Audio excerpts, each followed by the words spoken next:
how's it going, everyone? I hope you're all having a fantastic day. It's another wonderful afternoon here in Phoenix, Arizona. It's like 75 degrees today. Can't even talk, it's so nice out. But today I wanted to film with the 9.5 Aero since I had the chance, because I never film with the 9.5 Aero, and every time I film with it I get asked to do more videos. So if you want to see more videos on the 9.5 Aero, make sure to comment video ideas below so that way I have a reason to film with it, because it's not really my car, so I'm not really the one doing any work on it, and therefore not necessarily the one filming anything when stuff does get done to it. But today we will be doing sort of a 20,000 mile-ish ownership review on this car. We bought it about a little bit over a year and a half ago from Tucson. We've gotten this car and my mom's 9.3 Aero from Tucson, oddly enough. Both great cars for great prices. We bought this for $1,400. It wasn't in perfect shape. It's needed a couple little things to get it to the shape it's in now, which I'll talk about here in a minute. But today I'm really just going to be talking about over those 20,000 miles, has it been reliable? Not necessarily specific numbers cost, but I'll go over some of the repairs and maintenance that we have had to do on it. And I'll talk about a couple of the things that I love and hate about it without going into too much detail.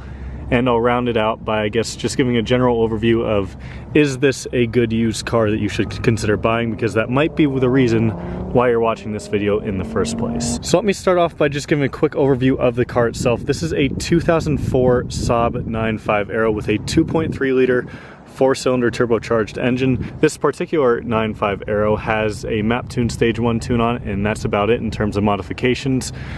But this is often considered to be the most desirable old generation 9.5, mostly because of this front bumper right here. The shark tooth bumper only came for 2 years, 04 and 05, and it only came on the Aero.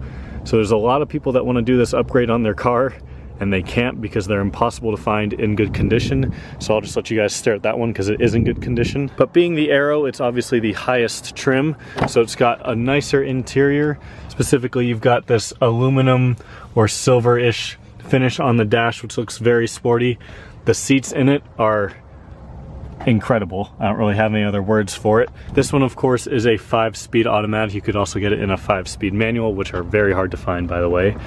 But with that being said, that's just kind of a quick overview of the car itself. Now I want to get into some of the repairs and I guess maintenance that we've done to it since we first bought it a year and a half ago. So I have a short list on my phone here of just a couple of the things that we've done. I'm not 100% certain that this is every single one of them, but with that being said, the first one, when we got the car, it needed new brakes very badly, so we did brakes. That's of course just a normal wear and tear item that you have to do on on all cars. Of course, we've done a fair share of oil changes as well. We've done spark plugs. To go with the spark plugs, we've also done the DIC. If you don't know what the DIC is, it's essentially the biggest and most common problem with these 9.5s. And it's basically the coil packs for the car, so it's very easy to fix, but it's not necessarily the cheapest part in the world. If you guys are looking for more common issues on the 9.5 though, make sure to check out this video up here where I go over some common issues on the car as a whole and not just for this specific one that we happen to own. Another thing that my dad recently did was subframe bushings, and I know that was a pain in the ass because it took him a long time to do it and he was talking about it a lot. So I didn't help him out with that at all, but I know it's a very difficult job, but he did it himself without a lift in the garage. So pretty impressive. So that's the most recent work that's been done to it, and the only real other repair that's been done is the water pump. So clearly over 20,000 miles, it's been a very reliable car. And for a car that now has 156,000 miles on it, that's really not bad. I mean, it's clearly been taken care of by previous owners, and we're continuing to take care of it, so there's no reason why it can't last for a long time. And a perfect example of that being our 2004 9.5 wagon, same year but not an Aero. So it's a very similar car, but that car has 263,000 miles on it and it's still kicking. So I guess now I'll talk about a couple of things that I love and hate about the car just very briefly. But before I do that, if you guys missed my last video, I've kind of adopted a Project Saab on the channel. So I'm just gonna leave it at that. Check out the video up here in this corner when you're done watching this one, because I think you'll definitely want to see it. But some of the things that I love, number one being the looks. I already kind of talked about that with the front bumper, so I'll just keep it short and simple. It's a very good and aggressive looking car, and it's over 15 years old now and it still looks fairly stylish in today's age. Second off being the interior and specifically the seats, which I already also briefly talked about. These are very soft, very, very supportive seats. I mean, they're great. The side bolsters are very aggressive, but they're also very soft, like I said. And it's just a very clean looking interior as a whole. Next up, the quietness and the comfort of the ride, because despite this being the sportier trim, it's still a very comfortable and quiet driving experience. It is still a European luxury car at the end of the day, and it drives like one. So it's very good on road trips. It's very quiet. It's a very soft ride. It's great. Next up, I should talk about power. Despite this being a 4-cylinder, the B235R motor is very good. And it's got a good amount of torque, it's got a good amount of power, and if you just give it a simple tune like this one has, it really wakes it up. And it's not a fast car by any means with just a stage 1 tune, but it's definitely a quick car to say the least. And the last thing that I love about this car that I can think of quickly here without being too long is the reliability, which I already talked about, because of course having the miles that it has and being as old as it is, for having been this reliable, I mean, that's pretty good to just have a couple little issues that have actually been repairs instead of just maintenance that comes with age. I'd say that's pretty good for the age of this car. A couple things I hate, and the word hate is strong because I wouldn't say hate, I would say dislike about this car, and I guess the 9.5 as a whole, more of the 9.5 as a whole, I guess. Number one being the interior, in the sense that it's very outdated. Obviously everyone's gonna sit here and say, well duh, obviously it's outdated, it's a 16-year-old car, but even when you look at the 9.3, I have a 9.3 that's a 2003, and that even has an aux cord in it, and this doesn't have an aux cord.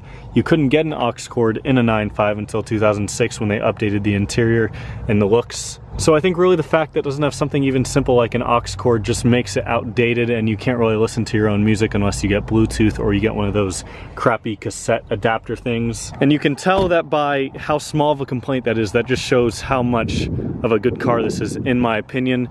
And the second thing that I guess I dislike about it is that the 9.5 as a whole, the differences between the trims are very small. On the Aero, like I said, you got the different bumper depending on the year, you got different wheels, you got a nicer interior, which is really the biggest thing in my opinion. But in terms of power, I mean, you get a power bump, but it's still the same engine, it's still the same turbo. It's not like the 9.3 where they introduced the V6 in the Aero and you got a completely different powertrain, and you got, you know, bigger brakes, you got a bunch of other stuff with the 9.3. With the 9.5, it was really, it almost feels like Saab, I don't want to say half-assed, but they definitely spent more time developing a car like the 9.3 Aero over the 9.5 Aero. And that's not a knock on this car necessarily. I'm just saying that there's not much of a variation between trims, unfortunately, and especially compared to the 9.3. In my opinion, that's kind of sucky. So I guess I'll wrap this up by talking about some recommendations if you're looking at a 9.5. Number one, make sure to check out the common issues video if you haven't already, to get kind of an idea of just some of the common problems that can come with these cars. But I have never personally owned a 9.5. My family has owned two, one being this one that we've had for a year and a half, like I said, and the other wagon, like I mentioned earlier, we've had that since new, and it has been a pretty reliable car for us for the most part. And for a car that, especially now, is at that age, that we can trust it to even really go anywhere is impressive, I think. But it just goes to show that if you find a 9.5 that's completely beat the trash, no guarantee it's going to be reliable. But always carry a spare DIC with you, that's what people say. And I mean, really, they're reliable cars. I mean, we've really never had any big issues. Oh, one more thing, actually, I do want to say, we also did the fuel pump on this car. So I just figured I should throw that in there since I literally just remembered it right now. But like I said, if you get one that's been well taken care of and you continue to take care of it, it should take care of you. So if you're looking at one, I guess that's the advice I've got for you. But with that being said, any 9.5 owners that might have advice for potential other 9.5 owners, leave that down below in the comments. If you enjoyed this video, make sure to give it a big thumbs up. I'll see y'all next time.